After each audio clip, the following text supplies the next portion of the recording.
दोस्तों कल से पूरे पाकिस्तान में दो खबरें या दो स्टेटमेंट सोशल मीडिया के ऊपर टॉप ट्रेंड रही। अभी तक उनके ऊपर बहस हो रही है। एक स्टेटमेंट आई पाकिस्तान क्रिकेट टीम के head coach mic Hesson, white ball के हेड कोच, और एक पाकिस्तान क्रिकेट बोर्ड के चेयरमैन मोहसिन नकवी के एडवाइजर आमिर मीर की तरफ से, और दोनों ही जो है वो बाबर आजम के रिलेटेड हैं। क्या जी पहले एक स्टेटमेंट आई जब पाकिस्तान क्रिकेट टीम का बांग्लादेश टूर के लिए स्क्वाड अनाउंस हुआ, चूंकि उसमें बाबर, रिजवान, शाहीन शाह अफरीदी ड्रॉप थे, उन टीम का हिस्सा नहीं थे, तो जाहिर सी बात है सवाल होना था।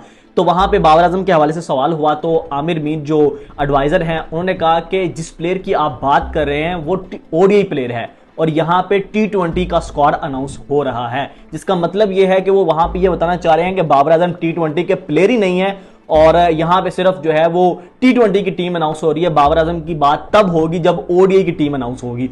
उसके बाद एक खबर सामने आती है जिसमें जो पाकिस्तान क्रिकेट टीम के व्हाइट बॉल के हेड कोच माइक हैसन ने जो है वो बाबर आजम को मशवरा दिया है कि वो अगर T20 टीम में वापसी चाहते हैं तो वो एक ओपनर यानी विकेट कीपर बल्लेबाज बन जाए। यानी आप ये कह लें कि प्रॉपर विकेट कीपर बल्लेबाज नहीं, यानी ये सेकंड ऑप्शन होता है विकेट कीपर बल्लेबाज। जैसे अभी पाकिस्तान टीम में मोहम्मद हारिस जो फर्स्ट चॉइस विकेट कीपर बल्लेबाज है और सेकंड चॉइस आपके पास साहबजादा फरहान है।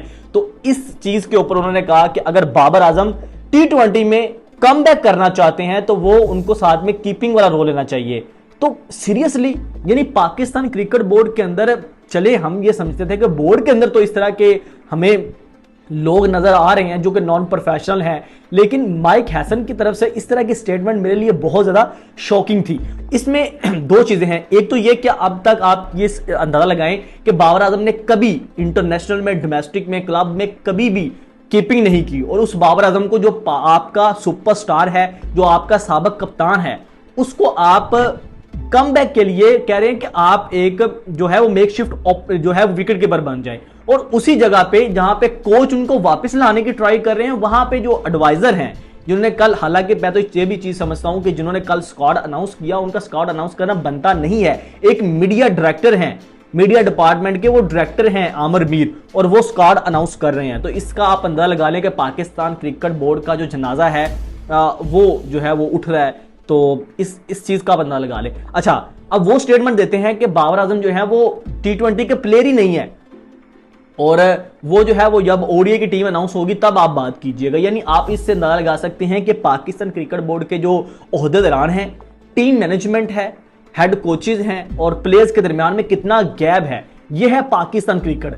आपको आपके प्लेयर्स के साथ कोई कम्युनिकेशन नहीं है, आप अपने लेजेंड के साथ किस तरह से बिहेव कर रहे हैं, उसको किस तरह से जलील कर रहे हैं, ये आपको उसकी बेस्ट एग्जांपल है कि एक तरफ से उसको वापस लाने के लिए उसको डिफरेंट ऑप्शंस बताए जा रहे हैं। हालांकि बाबर आजम T20 के बेस्ट प्लेयर रहे हैं, नंबर 1 प्लेयर रहे हैं, उन्होंने पाकिस्तान को फाइनल तक भी लेके गए हैं, उन्होंने पाकिस्तान के लिए बहुत ज्यादा टॉप स्कोर भी रहे हैं, पूरी दुनिया के अंदर अपना नाम बनाया T20 के अंदर। लेकिन इस टाइम अगर बाबर आजम का कोई इशू था T20 के अंदर तो वो था स्ट्राइक रेट का इशू, और सबसे बड़ा इशू था कि बाबर रिजवान का एक साथ खेलना।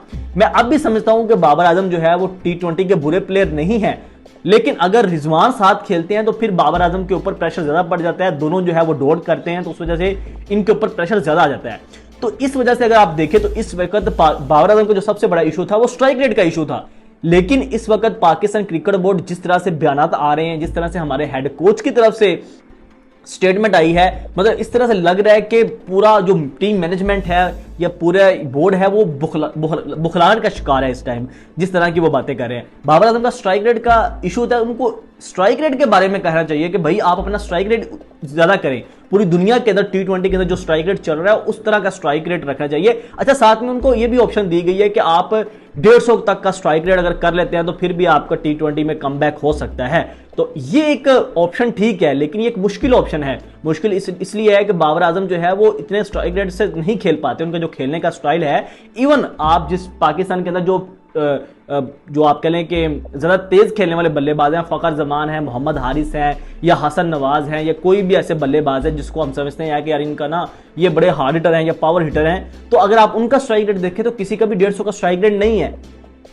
ये सिर्फ इंडियन बैटर हैं जिनका 140, 150, 160 के राउंड अबाउट स्ट्राइक रेट जाता है। लेकिन पाकिस्तान के जितने भी प्लेयर हैं, चाहे आप बाबर की बात करें, रिजवान की बात करें, फखर जमान का 132 का आई थिंक स्ट्राइक रेट है, और इवन जो मोहम्मद हारिस है वो उनका भी 130 के राउंड अबाउट स्ट्राइक रेट है। तो पाकिस्तान के जितने भी आप प्लेयर देख रहे हैं, किसी का भी, सिर्फ शादाब खान एक ऐसे प्लेयर हैं, हालांकि वो भी ऑलराउंडर हैं, उनका जो है वो 142 के राउंड अबाउट स्ट्राइक रेट है, जो कि 140 प्लस है। बाकी पाकिस्तान के सारे प्लेयर का जो स्ट्राइक रेट है वो 140 के नीचे है, मोस्टली का बात कर रहा हूं, जो भी करंटली पाकिस्तान टीम के अंदर खेल रहे हैं। तो अगर आप बाबर आजम को ये ऑप्शन दे रहे हैं, तो आप चूंकि बाबर आजम को आप ये कह सकते हैं कि भाई आप अपना स्ट्राइक रेट इंप्रूव करो, या आप तेज खेलो, या आपको हमारी मतलब आपकी विकेट की हमें परवाह नहीं है, तो आप जाओ वहां पे जाके आप स्लोगिंग करो, या आप जाके जो है वो जहां पे आपको रोकनी है बाल, जब नीचे खेलना लेको, गेम की सिचुएशन के हिसाब से खेलें और अपने आप को इंप्रूव करें। लेकिन आप अगर बाबर आजम से ये डिमांड करते हैं कि बाबर आजम जाते ही आपको ओवर में 4 से छक्के लगा के देने लग जाएंगे, तो नहीं, क्योंकि उनके खेलने का स्टाइल ही इस तरह का है कि वो आपको इस तरह से जो है वो T20 में इस तरह का जो रन रेट या इस तरह का आपको स्ट्राइक रेट बड़ी मुश्किल से दे सकते हैं। आपकी टीम में एक ऐसा प्लेयर ऐसा होता है जो आपकी इनिंग्स को लंबा लेके चलता है, और वो रोल जो है वो बाबर आजम अदा कर सकते हैं। बाकी लोग जो है वो तेज़ खेल सकते हैं। आपके हारिस, जो मोहम्मद हारिस है या हसन नवाज हैं, सलमान अली आगा के होते हुए अगर आप बाबर को लेके आएंगे तो फिर और भी मसला है। यानी आपने अब सलमान अली आगा को ले आए, अब दोबारा आप बाबर आजम को वापस लेके आना चाहते हैं, तो ये भी आपको एक चैलेंज जरूर रहेगा कि आप सलमान अली आगा और बाबर आजम जो एक तरह से खेलते हैं, उनको आप कैसे एडजस्ट करेंगे। तो ये भी एक जो है वो पाकिस्तान क्रिकेट बोर्ड के लिए बहुत बड़ा चैलेंज रहेंगे। अब एशिया कप आगे आ रहा है, फिर T20 वर्ल्ड कप आ रहा है। अभी जो पाकिस्तान का स्क्वाड अनाउंस किया उसके अंदर नए चेहरे लेके आए हैं, बाबर रिजवान, शहीन, हारिस रऊफ तक और नसीम शाह तक भी नहीं है। अब ये कहा जा रहा है कि जो कोच पाकिस्तान के वाइड बॉल के कोच माइक हसन है, वो चाहते हैं कि बाबर आजम T20 में वापस आए, एशिया कप में वापस आए। तो जराये का ये भी कहना था कि बाबर आजम जो है वो एशिया कप तक हो सकता है T20 टीम में जगह बना लें, और अगर वर्ल्ड कप के अंदर तो लाजमी वो टीम का हिस्सा होंगे। अब इस सूरत हाल को देखते हुए उन्होंने बाबर आजम को ये ऑप्शन दिया है कि जी आप अपना जो है वो आप विकेट कीपर जो है वो बल्लेबाज बन जाए, या जब आपको ज़रूरत होगी। तो अब बाबर आजम तो विकेट कीपर है ही नहीं, बाबर आजम ने कभी विकेट कीपिंग की नहीं है, तो आप किस तरह से, मतलब बाबर आजम आप अपनी जीरो से स्टार्ट करें, दोबारा 10 साल लगाए, 4 साल 2 साल लगाए, ट्रेनिंग करें, प्रैक्टिस करें और आपके विकेट कीपर बन जाए। हालांकि जो मेकशिफ्ट ओपनर विकेट कीपर होता है, यानी सेकंड विकेट कीपर होता है, उसकी एक टीम के अंदर जगह जो है वो उस दिन बनती है जिस दिन जो है वो आपका मेन विकेट कीपर इंजर्ड हो जाए, या वो उसकी परफॉर्मेंस अच्छी ना आ रही हो, तो आप जो है वो सीरीज़ के दौरान या वर्ल्ड कप के दौरान जो है वो उसको रिप्लेस कर लेते हैं। ठीक है, तो इस वक्त जो है वो बाबर आजम को इस चीज़ के ऊपर है कि आप विकेट कीपिंग कर लें, विकेट कीपिंग सीख लें, उसके बाद अगर आप विकेट कीपर बन जाते हैं तो आपको T20 टीम के अंदर वापस लेके आया जाएगा। तो अगर क्या बाबर आजम विकेट कीपर बन जाते हैं, तो विकेट कीपर बनने से क्या बाबर आजम का स्ट्राइक रेट ऊपर चला जाएगा? जो बाबर आजम का स्ट्राइक रेट 130 है, 128 है या 130 है, क्या बाबर आजम के विकेट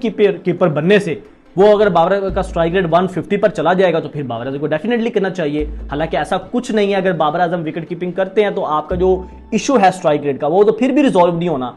तो उससे अच्छा नहीं है कि अगर आप 130 के स्ट्राइक रेट के साथ अगर आपको विकेट कीपिंग ऑप्शन चाहिए, तो वाई नॉट मोहम्मद रिजवान, वो तो आपके पास प्रॉपर विकेट कीपर बल्लेबाज हैं जो प्रॉपर दुनिया के नंबर 1। अगर विकेट कीपिंग की बात करें तो इस वक्त पूरी दुनिया के अंदर मेरे ख्याल में मोहम्मद रिजवान से अच्छा कीपिंग स्किल किसी कीपर के पास नहीं होगी। तो मोहम्मद रिजवान का स्ट्राइक रेट भी इतना है, तो फिर आप मोहम्मद रिजवान के साथ चले जाएं। वहां पे इशू बाबर आजम का स्ट्राइक रेट का है, तो आप स्ट्राइक रेट के ऊपर बात करनी चाहिए कि ना कि आप जो है वो विकेट कीपिंग के ऊपर बात करें। तो ये एक अनप्रोफेशनल चीज़ है पाकिस्तान क्रिकेट बोर्ड में पिछले कुछ सालों से, मतलब 1-1.5 साल से तो आपने देखा है कि कितने अजीब लोग जो है जिनको क्रिकेट का अलिफ बे का नहीं पता, वो लोग क्रिकेट चला रहे हैं और टीमें अनाउंस कर रहे हैं, सिलेक्शन कमेटी आपको वहाँ पे नज़र नहीं आती। तो ये चीज़ें चल रही हैं। दोस्तों, इस पर आप लोगों की क्या राय है कमेंट सेक्शन में ज़रूर बताइएगा। शहरोज़ में इजाज़त दीजिए। अल्लाह हाफिज़।